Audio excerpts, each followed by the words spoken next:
When the man everyone believed was dead walked through the church doors on my wedding day, I felt as if the whole world had stopped turning.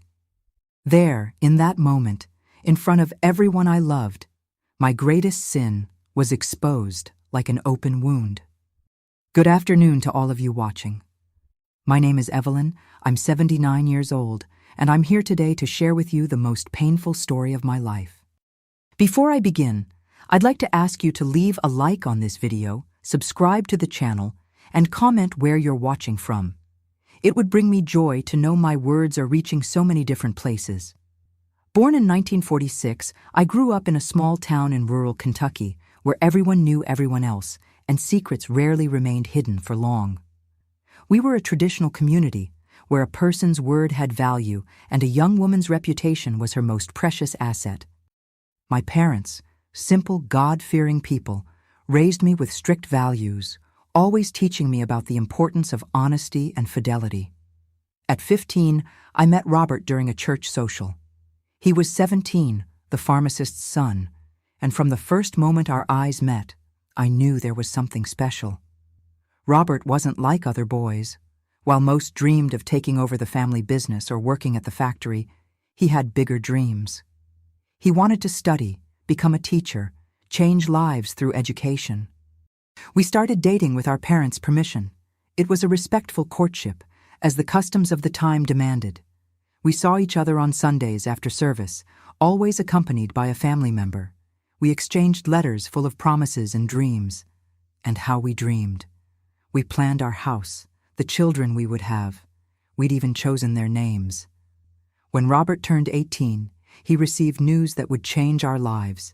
He had been accepted to study at the state university in the capital. It was a unique opportunity, something practically unimaginable for a young man from our town in those days. I remember the mix of pride and fear I felt. Pride in the man I loved, fear of losing him to the big world that awaited. "I'll come back for you, Evelyn," he promised the night before his departure, holding my hands in his. "I'll graduate, get a good job, and return so we can marry. Will you wait for me?" How could I not wait? Robert was everything to me. The first love, the first stolen kiss behind the church, the first and only man I imagined by my side for the rest of my life. I swore I'd wait, no matter how long it took.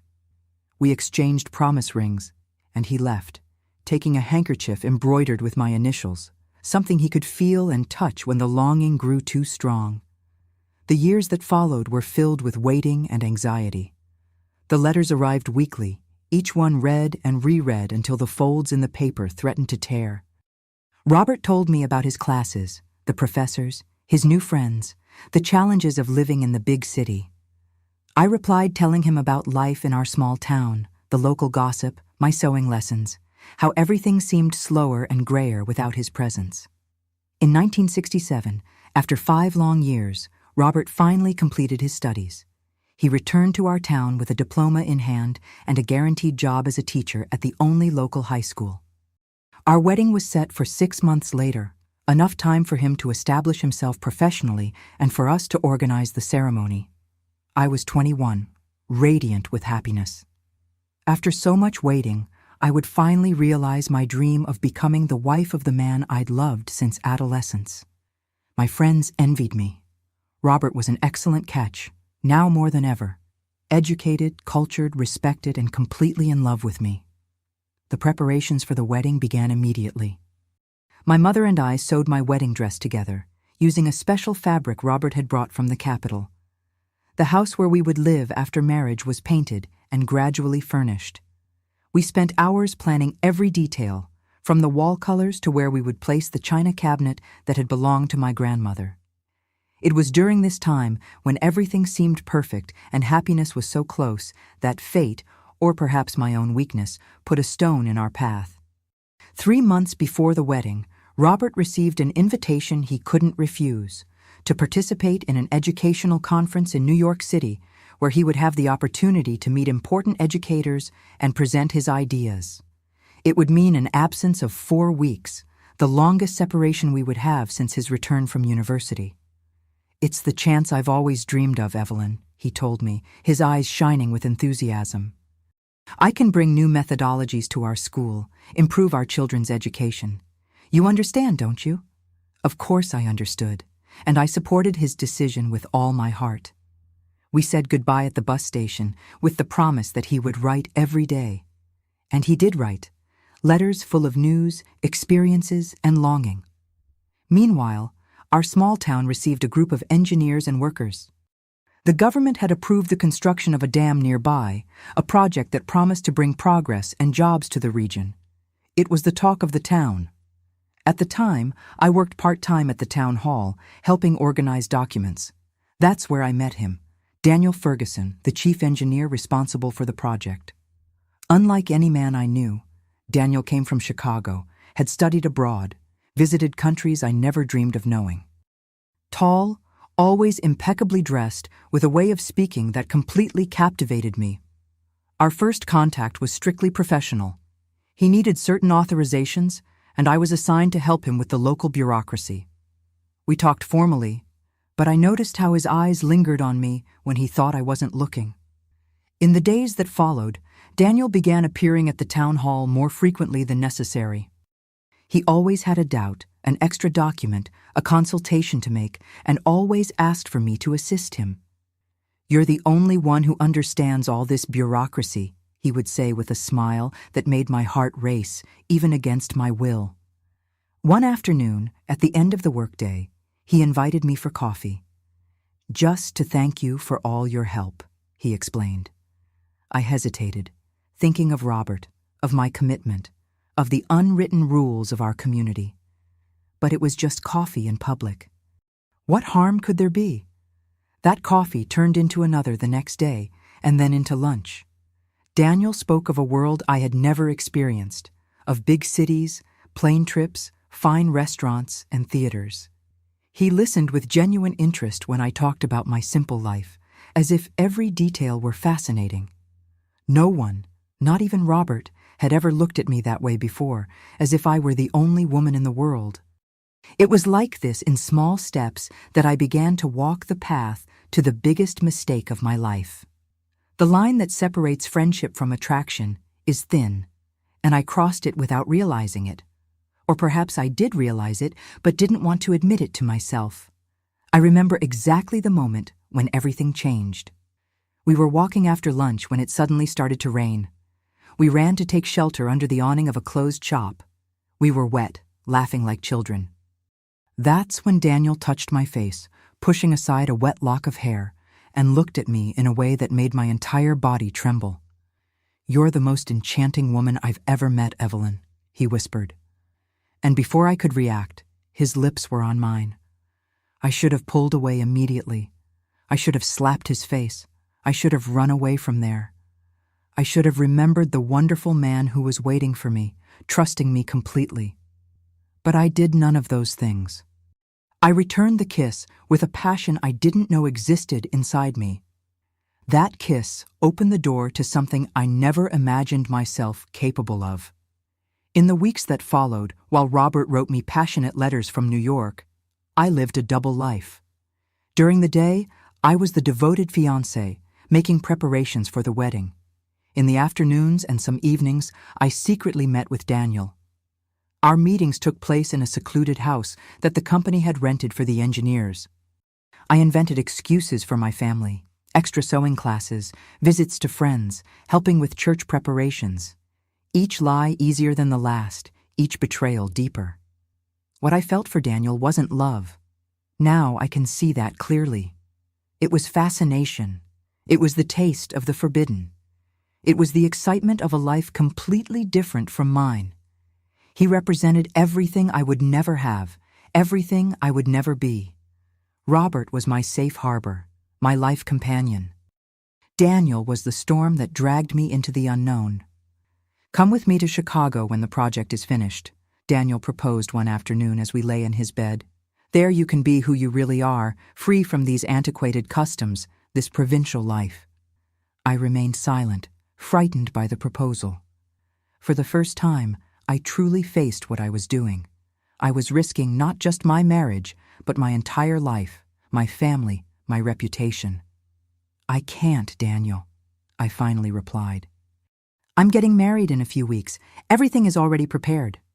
"You don't love him," he insisted. "Not like you love me. What you feel for him is comfort, familiarity. What we have is true passion." But he was wrong. I loved Robert. I always had. What I felt for Daniel was temporary madness, a deviation from the path to happiness that I had planned for myself. And it was with this thought that I decided to end that insanity. On the eve of Robert's return, I met with Daniel for the last time. I told him we couldn't see each other anymore, that it had been a mistake from the beginning, that I loved my fiancée and would go through with the wedding. Daniel didn't take it well. For the first time, I saw his possessive, almost violent side. He yelled, broke objects, accused me of having used him, of being a hypocrite like everyone else in that backward town. Finally, when he saw that my decision was unshakable, he uttered words that would haunt me for a long time. "This isn't over, Evelyn," he said, his eyes burning with anger. "You'll regret choosing him over me. Mark my words." I left there trembling, but determined to bury that chapter of my life. Robert would return the next day, and I would be the perfect bride he deserved. He would never know of my betrayal, never suffer for something that was already over. I convinced myself it was the right decision, that telling the truth would only cause unnecessary pain. When Robert returned, radiant with experiences from the conference, I threw myself into his arms with remorse and relief. He brought me a small gift, a delicate pearl brooch that his host in New York had helped him choose. "For you to wear at our wedding," he said, kissing me with such tenderness that I felt tears in my eyes. The following weeks were a whirlwind of activities. Robert was busy implementing new methods in his classes, enthusiastic about the ideas brought from the conference. I immersed myself in the final wedding preparations, as if dedication could erase my guilt. Occasionally, I would cross paths with Daniel in town. He would look at me with a mixture of desire and resentment, but never approached. I prayed for the dam construction to finish soon, and for him to leave before the wedding. God, however, had other plans for us. 2 weeks before the wedding, when the invitations had already been distributed and my dress was ready for the final fitting, tragedy struck. I was at the town hall organizing the final documents needed for our marriage when I heard the commotion in the hallways. People were running, phones ringing nonstop, raised voices discussing all at once. "There's been an accident at the dam," someone shouted. "A landslide." My heart immediately raced. The first person I thought of, to my eternal shame, wasn't Robert, but Daniel. I left my office and found the mayor, pale, speaking with the head of the town's small rescue team. "How many victims?" I asked, trying to keep my voice steady. The mayor looked at me with heavy eyes. "We don't know yet. 3 or 4 workers are missing, and one of the engineers too." "Which one?" I insisted, holding the edge of the desk to keep myself standing. "The boss, that one from Chicago, Daniel Ferguson." I felt the floor disappear beneath my feet.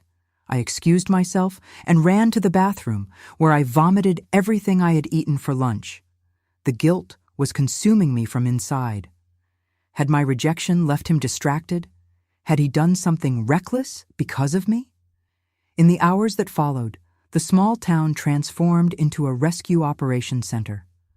Volunteers headed to the accident site to help search for survivors. Robert was among them, always the first to offer help when someone was in need. If only he knew he was risking his life to save the man who had slept with his fiancée. I spent that night sleepless, kneeling beside my bed, praying as I had never prayed before. I prayed for the victims, for their families, for Daniel. But God forgive me, I also prayed for myself. I prayed that my secret would never be discovered, that I could go on with my life beside Robert without the shadow of betrayal separating us. By morning, the news was grim. 2 bodies had been recovered, workers from the project. 2 more men were still missing, including Daniel. The searches would continue, but hopes diminished with each hour. Robert returned home exhausted, covered in mud, with red eyes from having witnessed too much suffering. I hugged him tightly, smelling the earth and sweat that permeated his clothes. He had spent the entire night at the accident site, helping dig through the debris with his bare hands. "It's horrible there, Evelyn," he told me as I prepared a hot bath for him. "An entire section of the hillside came down. We found 2 poor fellows, but the others—" His voice failed. "The chances are practically 0. In the days that followed, our small town experienced a collective mourning. The families of the dead workers received support from the community. One of them lived right there. The other came from far away to retrieve their loved one's body. The searches continued, but with decreasing intensity. On the 5th day after the accident, the mayor convened a meeting with the authorities and officially announced that the searches would be ended. The missing men, a worker from the northern part of the country and engineer Daniel Ferguson, would be declared dead. The area was too unstable to continue operations without putting more lives at risk. A ceremony in memory of the victims was held in the church, the same one where I would be married in a few days. The priest spoke about the fragility of life, about how we should always be prepared for the divine call. Sitting in the church pew beside Robert, I felt the weight of those words as never before. Life really was fragile, and I had played with mine like a fool. Daniel was dead. The man who had made me betray the love of my life, who had threatened me, who knew my darkest secret, no longer existed. No one would ever know what we had done. The stolen afternoons, the lies, the desperate kisses. It was as if God himself had intervened to preserve my future, my marriage, my reputation. I felt a horrible mixture of relief and guilt. Relief that my secret was safe. Guilt for feeling relief at a man's death. I never hated myself as much as during those days. But life went on. The wedding was scheduled, the preparations nearly complete. Robert, always sensitive, suggested postponing the ceremony out of respect for the mourning families. "Maybe it's not appropriate to celebrate amid so much sadness," he pondered. I was horrified by the idea. Postponing meant more time for something to go wrong, for my secret to be discovered, for Daniel's ghost to continue haunting me. "We can't," I argued. "Everything is ready. The out-of-town guests have already organized their trips. Life needs to move forward." Robert, always understanding, agreed after some hesitation. The wedding would happen as planned, although with a slightly more somber tone out of respect for recent events. In the days leading up to the ceremony, I buried myself in final details, working to exhaustion to keep my mind occupied. At night, however, I couldn't escape the nightmares. I dreamed of Daniel covered in mud, crawling out from the debris, pointing at me in accusation. I would wake up sweating, heart racing, and look to the side, relieved to see Robert sleeping peacefully at his parents' house with no idea of the demons that tormented me. On the eve of the wedding, following tradition, I spent the night at my parents' house. My mother and my aunts helped prepare everything: the perfectly pressed dress, the adjusted veil, the flower crown I would wear, the white shoes that had cost almost a month of my father's salary. "Are you nervous, daughter?" my mother asked as she brushed my hair before I went to bed. "It's normal. Every bride is." If she only knew that my nervousness had nothing to do with the common anxiety of a bride. I feared that somehow my betrayal would be stamped on my face, visible to everyone on the most important day of my life. "A little, Mom," I answered, forcing a smile. "But I'm happy. Robert is a wonderful man." She kissed my forehead. "You're lucky, Evelyn. Men like him are rare. I know you'll be very happy." Her words were like stabs in my chest. Yes, Robert was rare, and I had almost thrown everything away for a whim, for an adventure with no future. The shame burned inside me. That night I prayed again. I asked forgiveness for my sins. I swore I would be the best wife Robert could wish for, that I would compensate for my betrayal with a lifetime of devotion and loyalty. I fell asleep exhausted, but at peace with my decision. The past was buried along with Daniel. The future would be built on new foundations. The wedding day dawned sunny, as if the heavens blessed our union. From early on, the house filled with relatives, friends, neighbors, all wanting to help with the final preparations. My mother coordinated everything efficiently while I let myself be carried by the traditional rituals. The bath with rose petals to attract happiness in marriage, the glass of sweet wine to calm the nerves. Something old, my grandmother's necklace, something new, the dress sewn by my mother and me, something borrowed, my godmother's pearl earrings, something blue, a small ribbon sewn into the hem of the dress. As they did my makeup and hair, I tried to focus only on the present moment, on the man waiting for me at the altar, on the future we would build together. Daniel was dead. My secret was safe. It was time to turn the page definitively. At noon, when the car decorated with flowers arrived to take me to the church, I felt a strange calm envelop me. I had made my decision. I had committed a terrible mistake, but now I would do everything right. I would be the wife Robert deserved. I would be worthy of the love he dedicated to me. The small church of Our Lady of Grace, where I had been baptized and had attended Mass every Sunday of my life, was beautifully decorated with white lilies and satin ribbons. The dark wooden pews accommodated practically the entire town.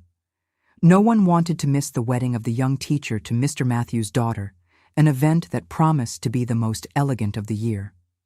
When the car stopped in front of the church, my father helped me out, careful that the dress didn't drag on the ground. His eyes were teary, something rare for such a reserved man. "I'm proud of you, my daughter," he said, adjusting the veil over my face. "Robert is a good man. He'll take good care of you." I nodded, unable to speak without tears coming. My father offered his arm, and we entered the small atrium of the church, waiting for the signal of the wedding march. When the music began, I felt my heart race. The doors opened, revealing the central aisle decorated with flowers. At the altar, Robert waited for me, elegant in his dark suit, his face illuminated by a smile that seemed to contain all the promises in the world. Beside him were his parents, his younger brother as best man, and the professor who had been his mentor. On the other side of the altar, my mother already occupied her place, along with my baptism godmother and my closest cousin. I began to walk slowly, as we had rehearsed, one step at a time to the rhythm of the music, letting everyone admire the dress that had cost so many hours of work. The guests smiled, some already wiping tears of emotion. It was then that I noticed something strange. A murmur began in the last pews, people turning, expressions of confusion and surprise. Perhaps someone feeling ill, I thought, or a late guest making more noise than they should. I continued walking, focused on Robert, on his smile that now seemed to falter slightly. He was looking over my shoulder at something or someone behind me, and his expression changed from confusion to concern. The murmuring increased, transforming into audible whispers. The music continued, but now competing with the growing noise from the guests. Something was wrong. Very wrong. I stopped halfway to the altar, unsure what to do. That's when I felt my father stiffen beside me, his arm becoming tense under my fingers. I turned to him seeking guidance and saw that he too was looking back toward the church entrance, his face as pale as paper. Slowly, against all my self-preservation instinct, I turned to see what had captured everyone's attention. And there he was, standing at the entrance of the church, leaning on an improvised cane, his face marked by recent scars and his clothes disheveled, as if he had traveled for days without rest. Daniel. Daniel, who should be dead. Daniel buried under tons of earth. Daniel, my darkest secret, materialized on my wedding day like a vengeful ghost. Our eyes met across the church. In his, I saw determination and an almost feverish glint. I felt the blood leave my face, my knees weaken. The bouquet slipped from my hands, falling silently onto the red carpet that covered the central aisle. The entire church seemed frozen in a moment, suspended in time. The music stopped abruptly, leaving only the sound of held breaths and confused whispers. And then, with a clear voice that echoed through the stone walls of the old church, Daniel broke the silence. "I object to this marriage." Time seemed to freeze in that moment. My lungs refused to function, as if all the air had been sucked from the church. I felt my father's hand tighten on my arm, perhaps to prevent me from falling, perhaps to prevent me from fleeing. The priest, an elderly man who had baptized most of those present, looked from Daniel to me, then to Robert, completely lost before this unprecedented interruption. In his 50 years celebrating weddings, no one had ever actually objected when he asked the ritual question. "My son," the priest finally managed to say, "you cannot simply—" But Daniel was already advancing down the aisle, visibly limping, leaning on the improvised cane with each step. His eyes never left mine, as if there was no one else in that church. I wanted to run, wanted to scream, wanted the floor to open and swallow me, but I remained paralyzed, trapped by that accusatory gaze. "Evelyn," he said my name with a mixture of pain and anger that made everyone present hold their breath. "Did you really think I wouldn't come?" Robert descended the altar steps and came toward me, instinctively placing himself between me and Daniel, as if sensing the danger, even without understanding its nature. "What does this mean?" he asked, with a calmness that only made the situation more terrifying. "Who are you?" Daniel smiled, but it wasn't the seductive smile I knew. It was something bitter, almost cruel. "Ask your bride who I am. Ask her where she was during those afternoons while you were in New York." A sepulchral silence took over the church. You could even hear the buzzing of a fly near the stained glass window. All eyes turned to me. My parents, my friends, the entire town, and primarily Robert's confused brown eyes. "Ev," his voice was almost a whisper, begging for an explanation, for a denial, for anything that would restore the normality of that day. I opened my mouth, but no sound came out. What could I say? How could I deny before the living evidence of my sin? How could I lie looking directly into the eyes of the man I loved? Daniel didn't wait for my answer. He reached into the inner pocket of his worn jacket and pulled out a small object that I immediately recognized, the white silk handkerchief with my embroidered initials, the same one I had lost during one of our meetings. "You forgot this in my bed, darling," he said loud enough for everyone to hear, "along with your promise ring that you took off before each meeting." There was a collective gasp of shock. My mother brought her hands to her mouth. My father took a step back, moving away from me as if I had some contagious disease. And Robert, oh, Robert, his face transformed into a mask of pain so pure, so absolute, that I felt my heart shatter. "Is it true?" he asked, his voice breaking. His eyes begged me to deny it, to shout that it was all a lie, a cruel setup by this unknown man. But I couldn't lie anymore. Not there, not like that, not with the weight of so many stares upon me. I closed my eyes, unable to face the contempt I would certainly see in the faces of everyone I loved, and nodded almost imperceptibly. The murmur that ran through the church was like the harbinger of a storm.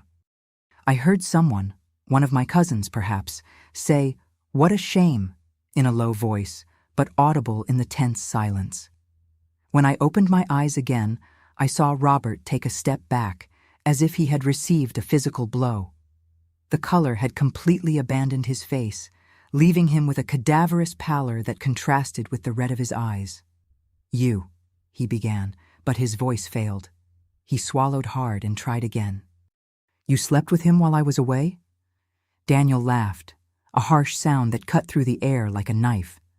"It wasn't just once, teacher. It was weeks. Every afternoon, while you wrote passionate letters from New York, she was in my bed, moaning my name, promising she'd end things with you." "That's not true," I finally managed to scream, partially recovering my voice. "I never promised to leave you, never." But the damage was already done. What difference did it make whether I had promised to leave Robert or not?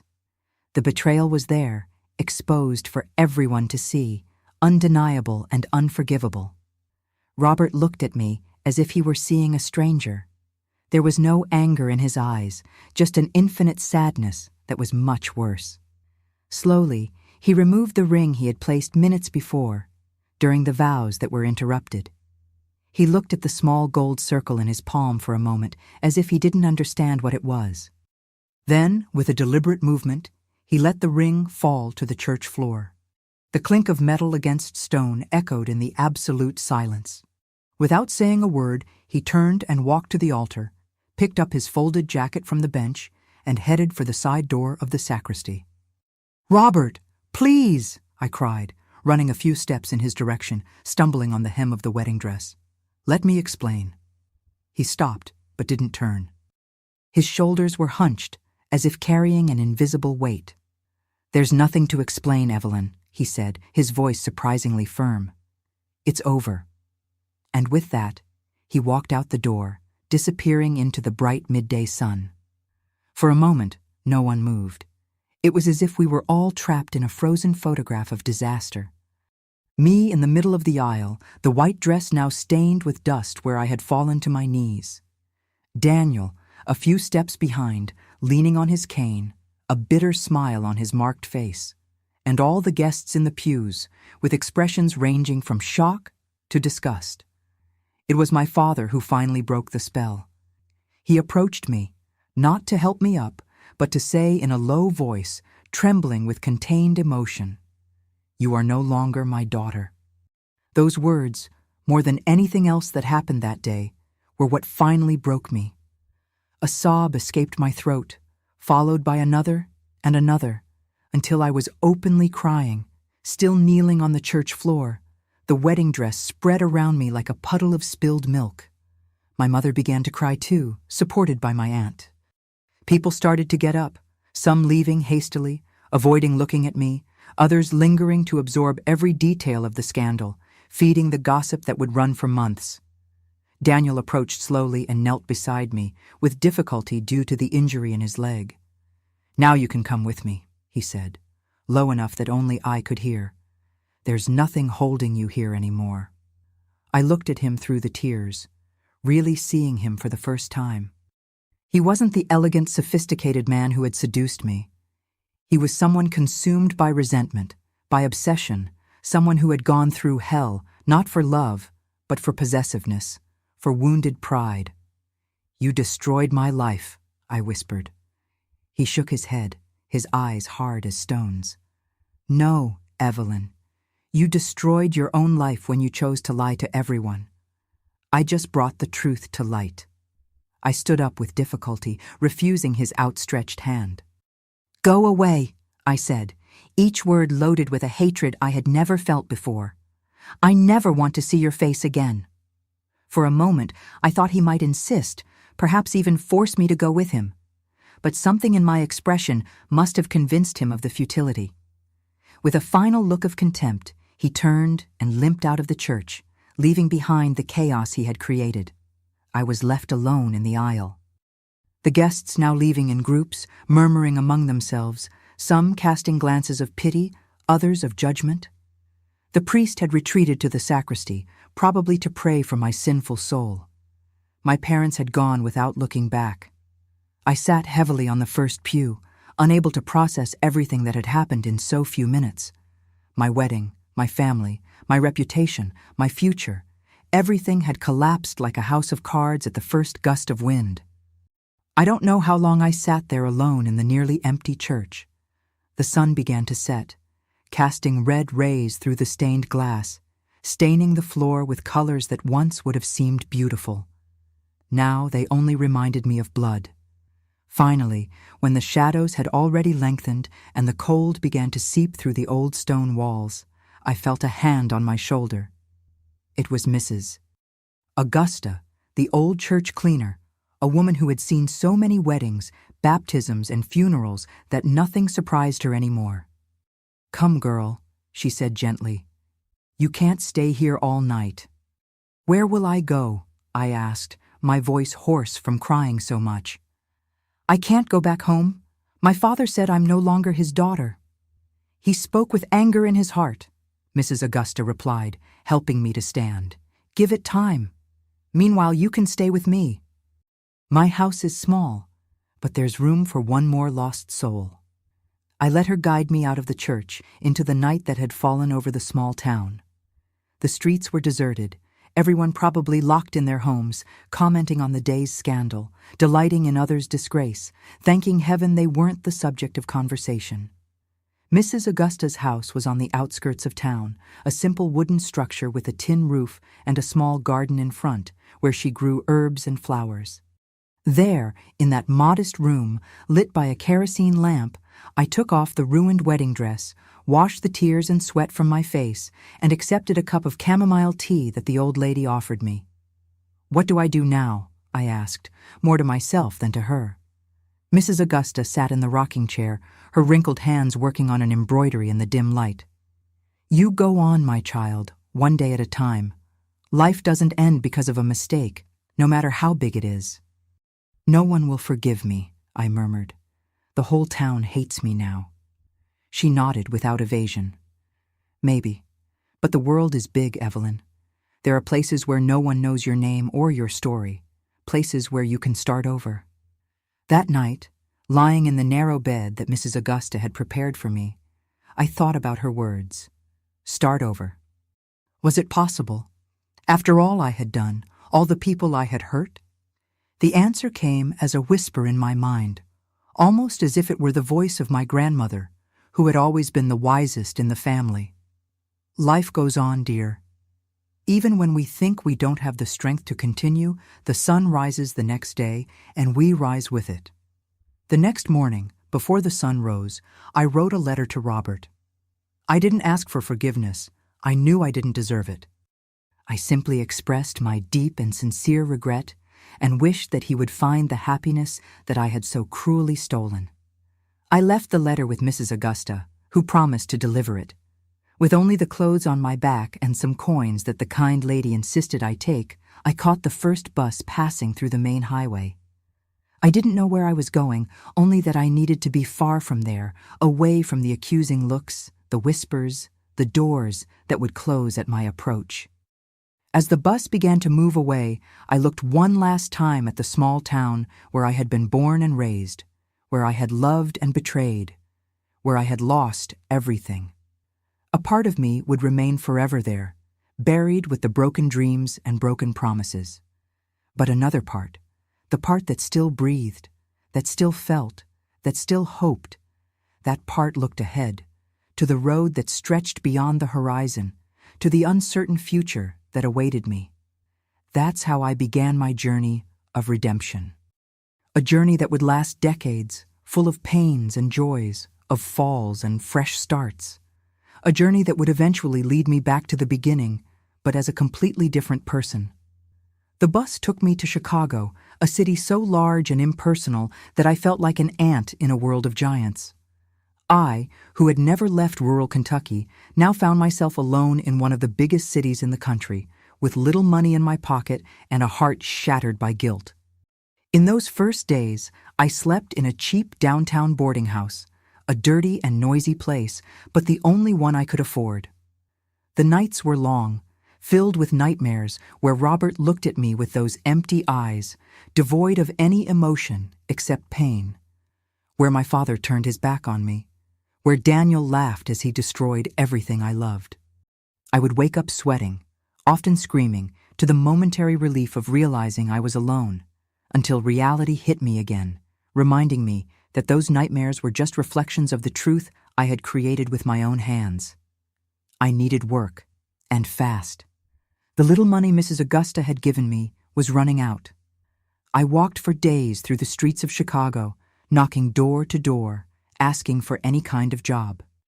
My appearance must have caused suspicion. Simple and worn clothes, eyes swollen from crying so much, hands trembling with anxiety. Many doors closed before I could even explain why I was there. Finally, after a week of desperate searching, I found work in a small garment factory in the immigrant district.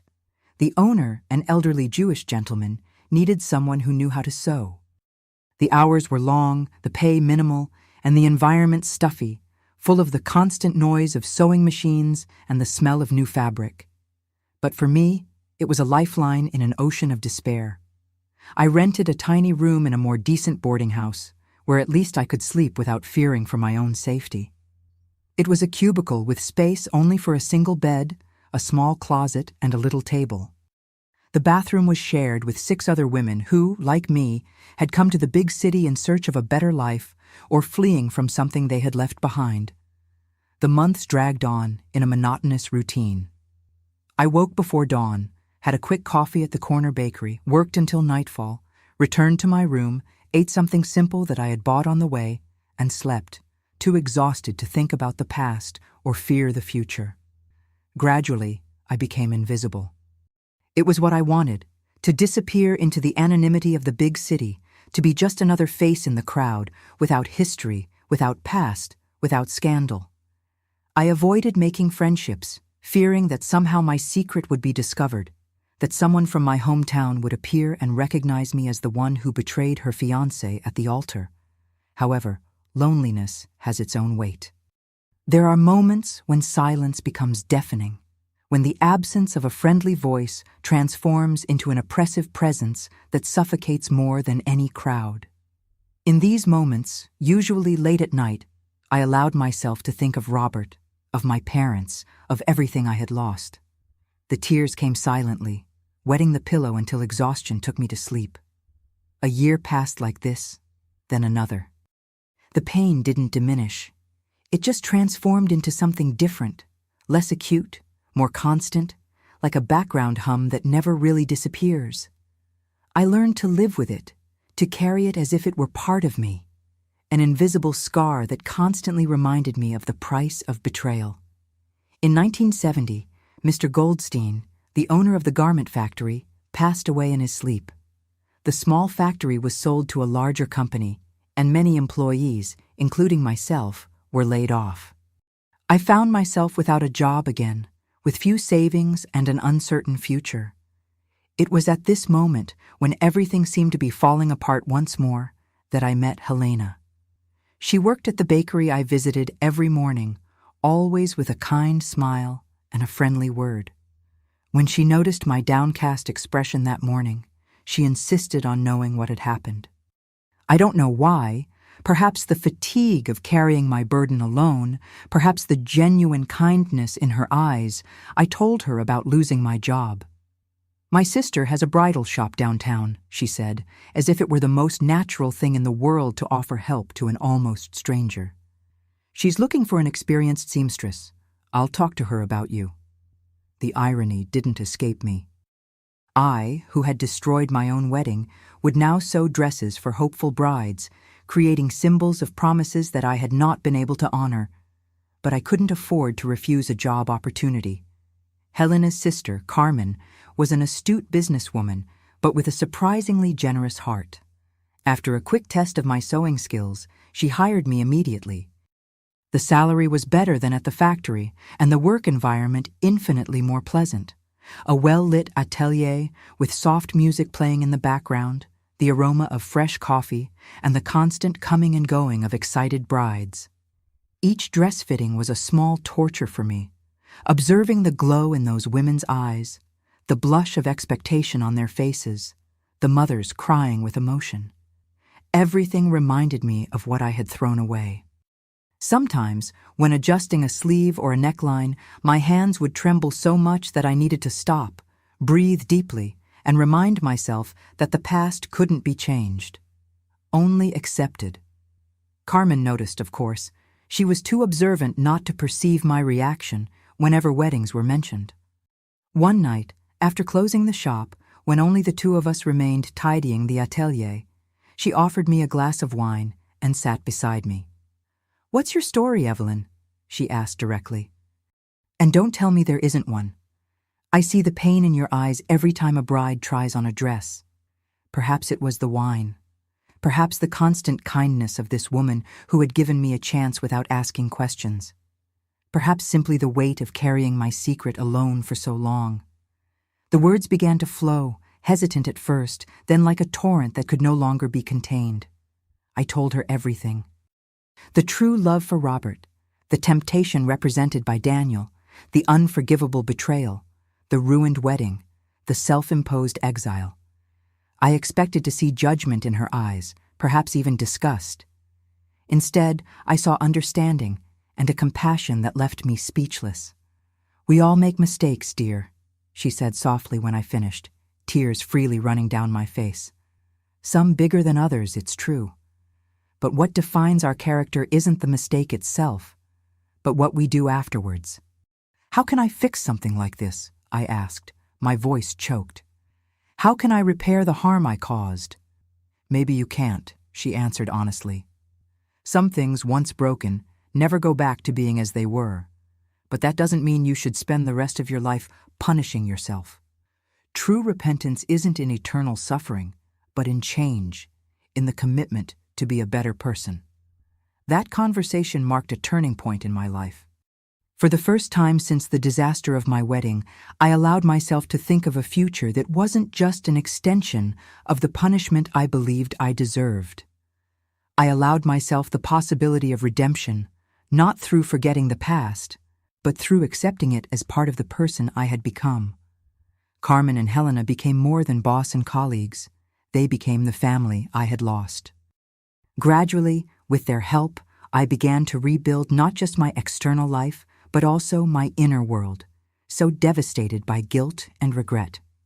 In 1972, with financial help from Carmen, I opened my own small alterations and adjustments atelier. I didn't work with wedding dresses, the wound was still too deep, but with everyday clothes, school uniforms, Halloween costumes. My clientele grew quickly, thanks to the quality of my work and Carmen's recommendations. The atelier was on the ground floor of an old brownstone in a quiet neighborhood, with a small apartment upstairs where I lived.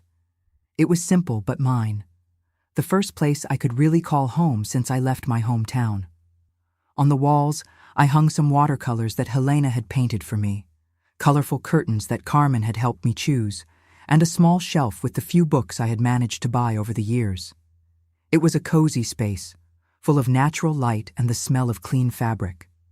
I still dreamed of Robert, of my parents, of the life I could have had.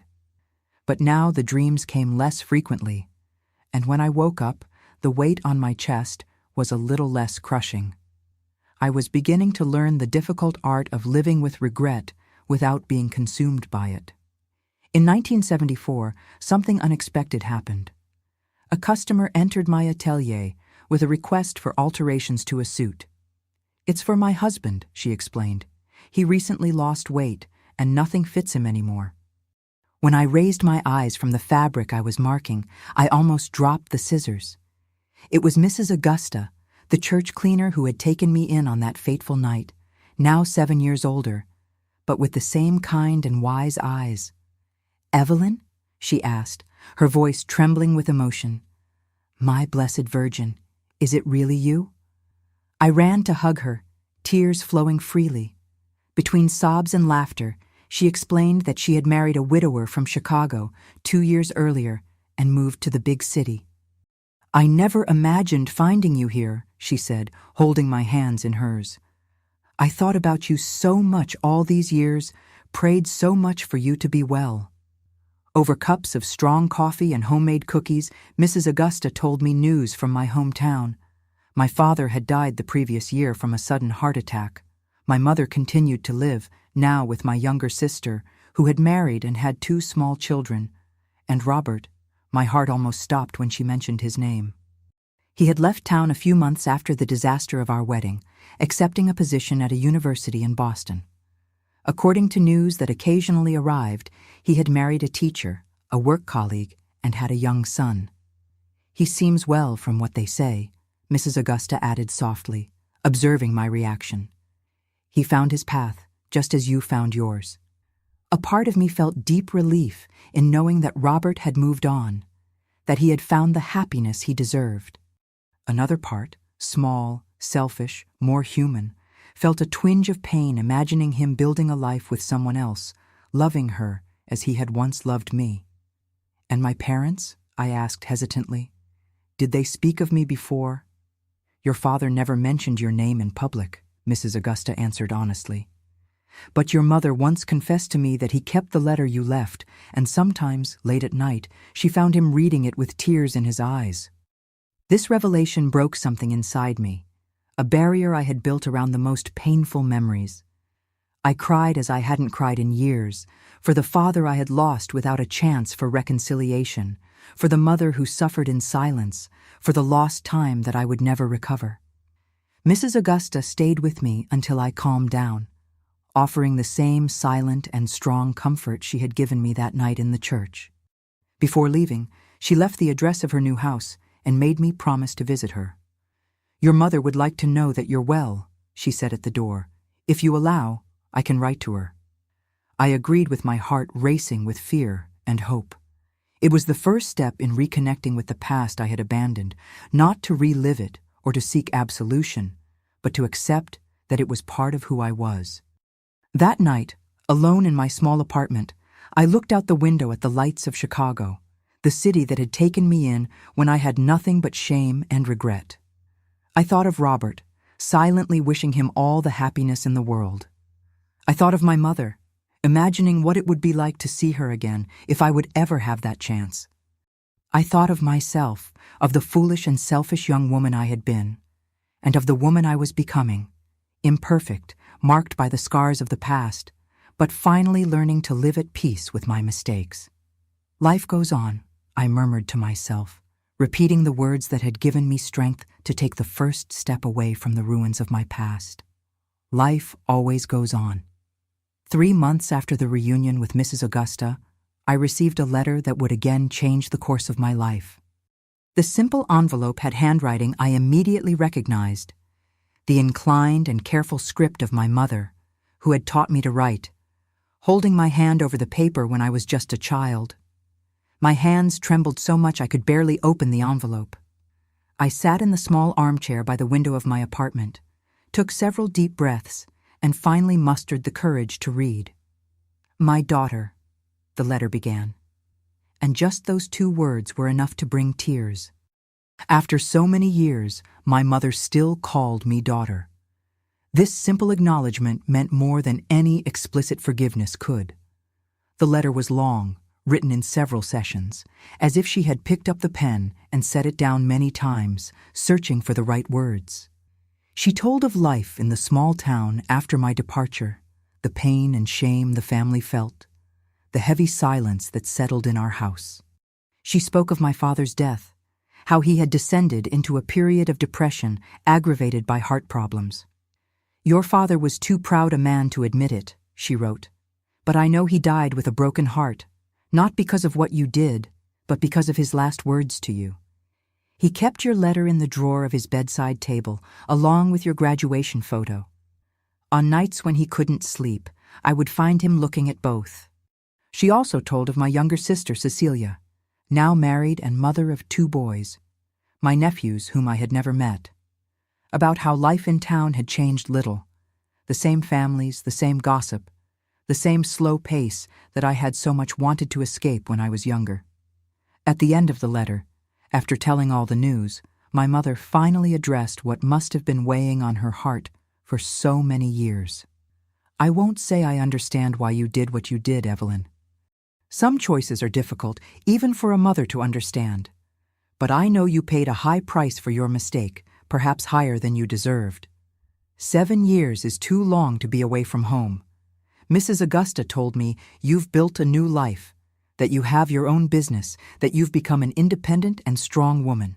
I'm proud of that, daughter. I've always been proud of you, even in the most difficult moments." The last lines were blurred, as if tears had fallen on the paper as she wrote. "If you want, if you feel it's time, your home is still your home. Your bed is still in the same place, your books on the same shelf. I'm not getting any younger, Evelyn, and I would like to see your face again before I leave this world. But I'll understand if the pain is still too great for you to return. I just want you to know that, no matter what happened, you will always be my daughter, and my love for you has never diminished."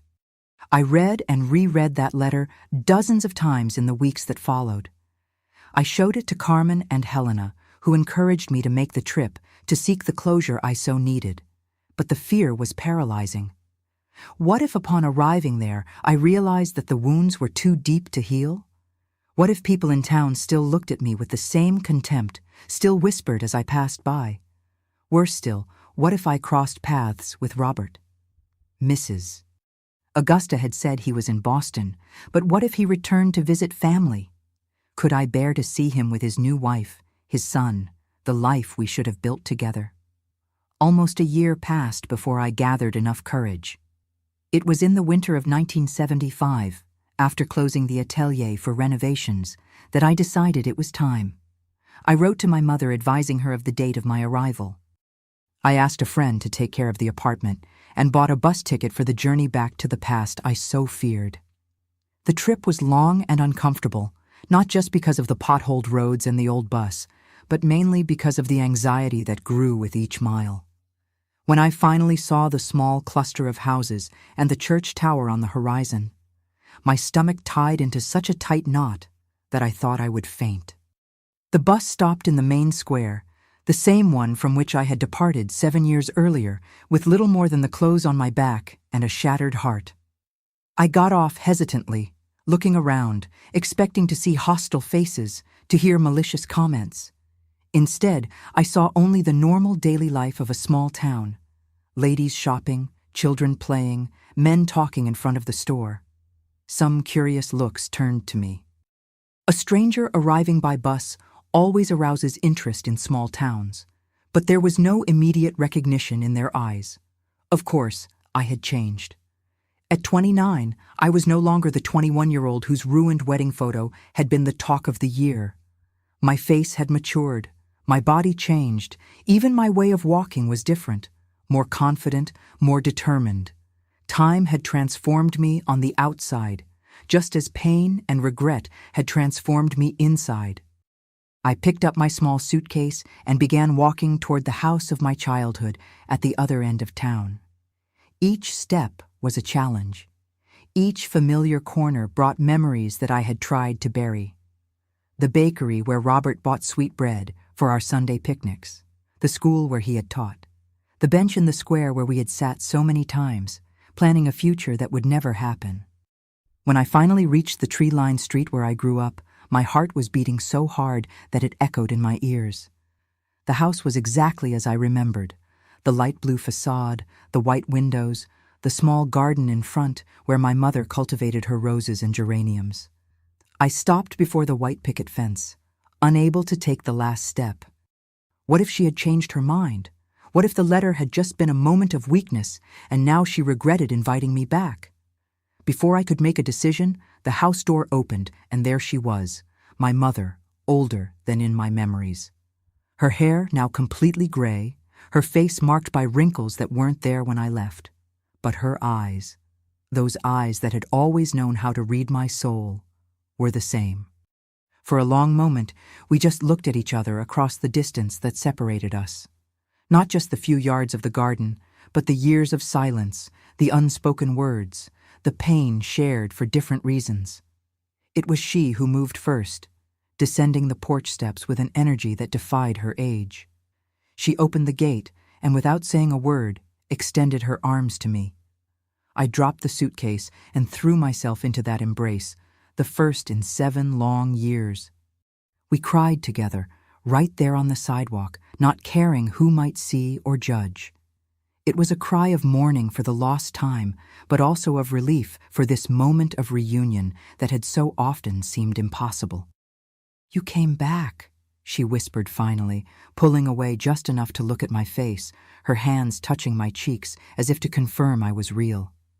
My daughter came home. The days that followed were of reconnection, of long conversations that stretched through entire nights, of comfortable silences as we worked together in the kitchen, preparing the dishes of my childhood. My sister Cecilia came to visit with her husband and 2 boys, my nephews, who looked at me with childish curiosity, with no idea of the turbulent past that had kept their aunt away for so long. Gradually, I began to circulate around town. The first outings were tense. I stiffened every time someone looked at me for too long, expecting recognition, judgment. There were some uncomfortable moments, of course. The pharmacist's wife who crossed the street not to pass me, my father's old friend who turned his face when I passed, the elderly lady who made the sign of the cross as if I were some kind of demon. But to my surprise, most people reacted with distant politeness, or, in some cases, with genuine kindness. Time had softened the edges of the scandal. New gossip, new dramas had taken the place of mine in the collective memory of the small town. In the second week of my visit, I summoned the courage to do what, deep down, I knew I needed to do from the moment I decided to return.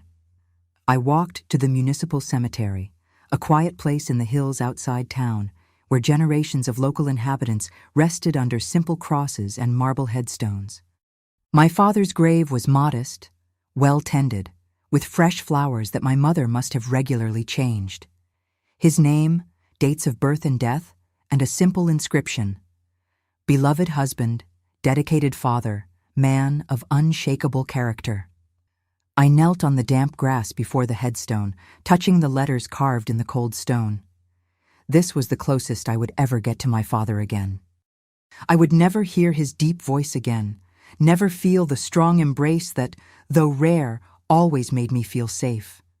I would never have the chance to ask forgiveness, to say I loved him despite everything, to try to build a bridge over the abyss that my actions had created between us.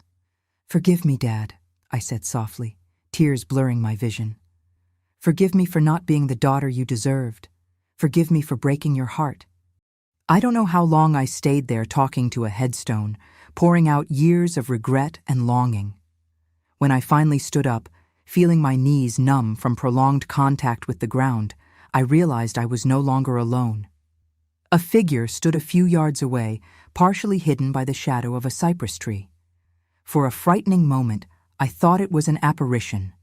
My father's ghost, perhaps, or worse, Daniel's, come to torment me again. But then, the figure took a step forward, out of the shadows, and my heart almost stopped. Robert was different. Older, of course, with some gray strands at the temples, deeper lines around the eyes and mouth, but it was still unmistakably him, the man I had loved since adolescence, the man whose life I had ruined in a moment of unforgivable weakness. We stood looking at each other in silence, separated by a few gravestones and by an ocean of pain and regret. My mind raced, searching for something to say, some way to start a conversation for which there was no possible preparation. It was he who spoke first, his voice deeper than I remembered, but still with that gentle cadence that had always calmed me. "I heard you were in town," he said simply. "My mother told me when I arrived yesterday." "I'm visiting my mother," I answered, my voice almost inaudible. "I didn't know you would be here." "I come every year on this date," he explained, indicating with a gesture a grave a few yards away. "Death anniversary of my father." I nodded, not knowing what to say. The silence extended between us, loaded with unspoken words, unanswered questions, a past that couldn't be changed. "You look well," he finally said, his eyes studying my face with an expression I couldn't decipher. There was no anger there, as I had so feared, but also not the warmth that once existed. "You too," I replied.